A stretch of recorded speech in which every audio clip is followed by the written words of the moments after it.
Dahil sa mahal na gamutan, pinipili ng ilang cancer patient na uminom ng mga supplement o gamot na nakita nila sa social media na nagsasabing nakakagaling ito. May paalala ang isang cancer survivor na dating tumangkilik ng mga yan. May special report si Mariz Umali. 2014 nang madiskubre ni Mary Ann Eduarte ang bukol sa kanyang kanang dibdib. Pero dahil sa takot, 2 taon pa bago siya nagpasuri. 2016 nang makumpirma na malignant ang tumor sa kanyang dibdib. Pero imbes na magpakimo, uminom siya ng supplements na nakita niya sa social media. Sabi nga po, nakaka-cure ng cancer, nakakatunaw ng cancer cells na hindi na kailangan ng chemotherapy. Napabilib daw siya ng mga testimonya ng mga napagaling umano ng mga food supplement. Sa isang buwan, umabot ng hanggang 50,000 pesos ang kanyang ginagastos para rito.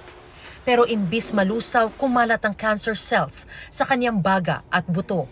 In 7 years na pagtitake niyan, hindi po natanggal yung aking sakit. Kaya much better po na pumunta po tayo sa tamang doktor at doon po tayo magpagamot.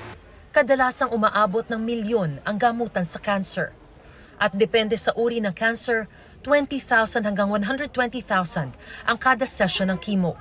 Kaya hindi na raw katakatakang maraming pasyente ang naniniwala sa mga produktong kaya umanong gamutin ito.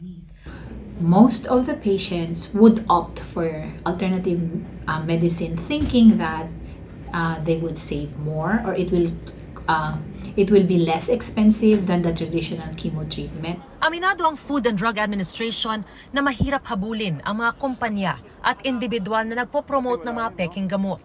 Sa halip, naglalabas sila ng mga babala sa kanilang social media page. Cancer-free na ngayon si Mary Ann.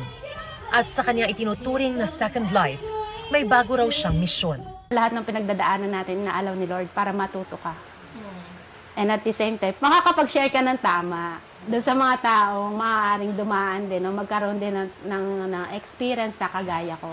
So, every time na may mag-a-ask sa akin na kung tama ba yung ganito, ganyan, nakakapag-advise ako ng tama sa kanila kasi napagdaanan ko siya. Mariz Umali, nagbabalita para sa GMA Integrated News.